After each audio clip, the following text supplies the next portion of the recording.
I'm recording every lie. I'm archiving every distortion. I am Ibrahim Traore, and today I'm pulling off your masks. Yes, you heard correctly. I, whom you call a young military junta leader, whom you brand as a dangerous radical, whom you serve up as an anti-Western dictator, am now telling you the truth. And this time you cannot turn off your microphones. This time you cannot turn away your cameras. This time your editors cannot cut this speech, because the world you monopolize no longer exists, because millions will hear these words now, without passing through your filters, without being subjected to your distortions, without being muddied by your lies. I am 34 years old. Every day of my life, I grew up with your lies. As a child, I would watch Africa on television.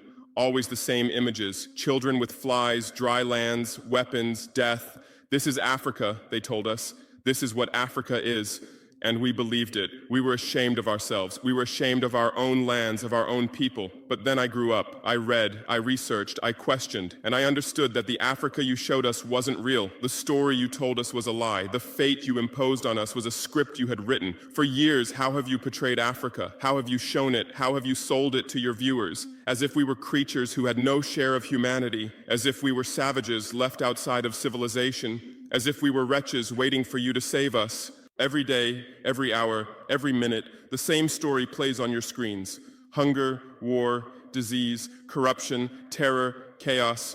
These are the words that come to mind when Africa is mentioned. In your Africa dictionary, there are no other words. No hope, no success, no development, no resistance, no honor, no pride, no victory. So I ask you, New York Times, Washington Post, Guardian, Le Monde, have you ever made Africa's successes your headlines? How many times have you written about Rwanda's technology miracle? How many times have you shown Ethiopia's reforestation project? How many times have you praised Botswana's democratic success? How many times have you described Kenya's entrepreneurial ecosystem? No, because these don't fit your scenario. Your Africa cannot be successful. It cannot, because then how will you legitimize your exploitation? If it's not in need of help, how will you intervene? If it's not backward, how will you look down on it? Have you ever asked yourselves, has any editor sitting at their desk, any news director in a meeting, any columnist at their keyboard ever thought, why are the people of the world's richest lands poor? Here are the numbers for you, real numbers. Africa owns 70% of the world's cobalt reserves. Your cell phone, your computer, your electric car won't work without cobalt. This cobalt comes from Congo, but Congolese can't afford cell phones. Africa owns 90% of the world's platinum reserves. Catalytic converters, electronic devices, medical implants, they all need platinum. This platinum comes from South Africa, but South Africans are crushed by unemployment. Africa provides 30% of the world's gold production. Mali, Burkina Faso, Ghana, Tanzania. Gold flows like rivers from our lands, but our people swim in poverty. Africa supplies 65% of the world's diamond production. Botswana, Angola, Congo, Sierra Leone, billions of dollars worth of diamonds are extracted, but our miners live on $1 a day. Africa owns 35% of the world's uranium reserves. Niger, Namibia, South Africa. Nuclear plants run on our uranium. Paris lights burn with our uranium, but our villages have no electricity. And you still ask, why is Africa poor? No, the right question is, how was Africa kept poor while being so rich? Here's your answer. Colonialism didn't end. It changed shape. You used to come and occupy our lands. Now you come and establish companies. You used to take by force. Now you make agreements. You used to rule with the whip. Now you rule with credit. Let me give you concrete examples. With numbers, names, dates, but you'll never write about these. Glencore, Swiss-based mining giant, extracting cobalt in Congo.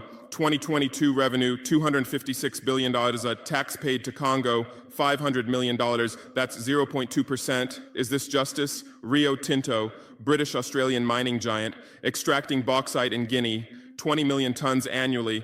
What's left for Guinea? Environmental pollution and cancer. Total, now Total Energies, French oil giant, extracting oil in Angola, Nigeria, Congo.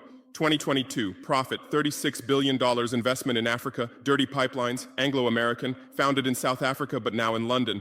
Diamonds, platinum, iron, taking everything. What it left in South Africa? 6 million unemployed miners. And these are just the tip of the iceberg. What about the invisible, the secret deals, the offshore accounts, the transfer pricing tricks? Every year, $88 billion in illegal money flows out of Africa.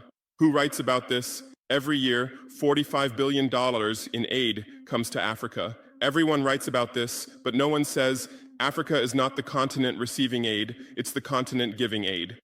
While you zoom your cameras on swollen bellies, there is a huge system working